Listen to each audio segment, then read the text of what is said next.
सिद्धाश्रम में जो यज्ञ इतनी देर से असफल था वह पूर्ण हो गया है। महर्षि विश्वामित्र आगे की कथा थोड़ी आरंभ करते हैं, उनके वंश के विषय में बताते हैं। देखो राम, तेरे पूर्वजों ने किस प्रकार से गंगा को अवतरित किया था, इत्यादि इत्यादि। मानो राम को रिझा रहे हैं, सब कुछ बता रहे हैं, अपने वंश से उसका परिचय करवा रहे हैं। साथ ही साथ कहते हैं, राम, आते जाते लोग ये कह रहे हैं मिथिला में, जनकपुरी में विदेही है, जनक नंदिनी है, सीता है, कहते हैं बहुत सुंदर, ज्ञानी है, विदुषी, इत्यादि इत्यादि। बहुत से प्रशंसा के पुल बांध दिए, लोग दर्शनार्थ जा रहे हैं। मैंने सुना है वे विवाह की तैयारी कर रहे हैं। वहां पर एक धनुष है, उसे तोड़ना है, उसके बाद विवाह होगा। सीता स्वयंवर रचा जा रहा है, राजे महाराजे वहां जा रहे हैं। यदि आप चाहो तो आप भी चलो। प्रभु राम तो तैयार ही बैठे हुए, मंद मुस्कान से हां करी, ठीक है, जैसी आपकी आज्ञा। किसकी आज्ञा ये तो परमेश्वर जाने, पर कहा ना, राम एक आदर्श शिष्य। जैसी गुरुदेव आपकी आज्ञा, प्रसाद हो लिए।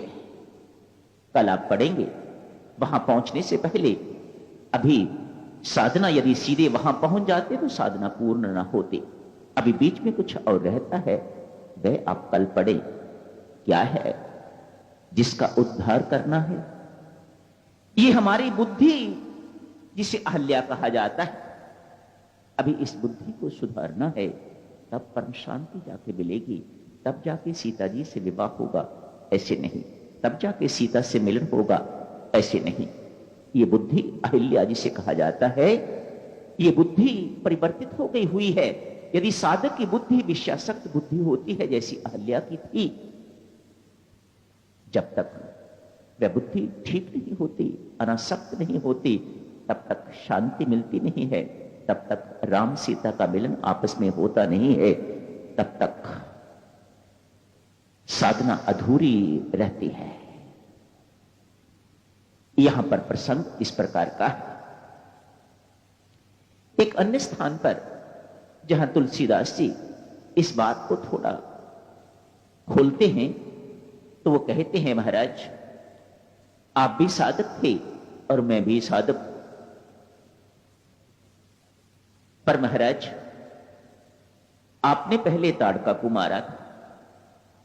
यहां पर प्रभु ताड़का के बाद में देखी जाएगी, पहले मेरी जो विषयासक्त बुद्धि है उसे ठीक करिएगा। जब तक ये ठीक नहीं होगी महाराज, तब तक मेरी साधना जो है वह आगे बढ़ नहीं पाएगी। एब्सोल्युटली प्रैक्टिकल, बहुत व्यवहारिक बात तुलसीदास जी महाराज कह रहे हैं। वह जानते हैं तुलसी तो इसी युग में हुए हैं ना, इसलिए हम सबकी समस्याओं को वह बहुत भली भांति जानते हैं। इसी स्वाद से हम आगे अभी निकल नहीं पाए, तो साधना की संपन्नता का कहां सोच सकते हैं। इसलिए कहा महाराज, पहले मेरी विषयासक्त बुद्धि जो है, पहले जो मेरे अंदर अहल्या बैठी हुई है, इसका उद्धार कीजिएगा। उसके बाद किसको मारना है, किसको करना है, वह बात की बात देखेंगे।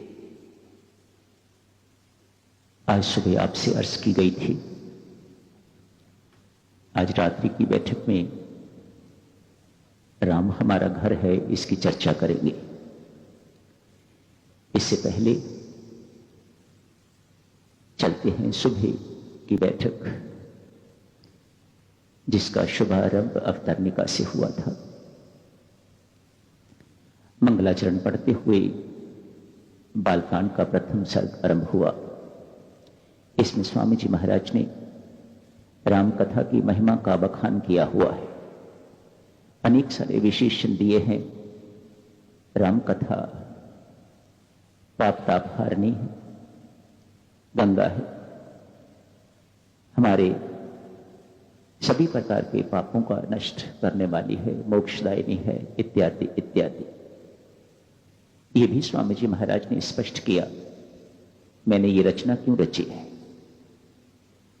वाल्मीकि रचना रची हुई, तुलसीदास की रचना रची हुई, अनेक और रचनाएं, बहुत रचनाएं हैं भक्तजनों। आप सोच भी नहीं सकते रामायण कितनी भाषाओं में उपलब्ध है, भारत में, बाहर, बहुत। स्वामी जी महाराज कहते हैं, मेरी रचना यदि आपको पसंद ना आए तो इसमें कोई बड़ी बात नहीं, पर मैं समझता हूं बड़ों का बड़प्पन इसी में ही है कि वह छोटों की बनाई हुई चीज, रची हुई चीज को भी सराहते हैं। बच्चे की तोतली बोली सुन के मां बाप कितने रीझते हैं। इन्हीं भावों से ये रचना रची गई है कि आप भी इस बच्चे की तोतली बोली पर रीझोगे। इन्हीं भावों से मैंने ये रचना जो है वह रची है आपकी सेवा में। कितने सुंदर भाव स्वामी जी महाराज ने पिरोए हुए हैं। कुछ एक इन अध्यायों पर आगे जाके महर्षि वाल्मीकि की चर्चा करते हैं, पर इससे पहले भक्तजनों, स्वामी जी महाराज को समझने के लिए कुछ एक बातों का ध्यान रखने की आवश्यकता है।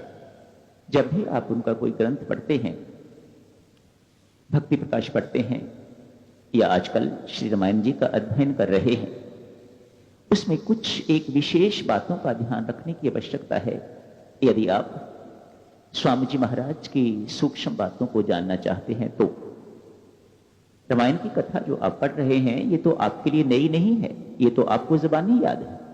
सब कुछ जो कुछ भी इसमें लिखा हुआ है आप भली भांति जानते हैं।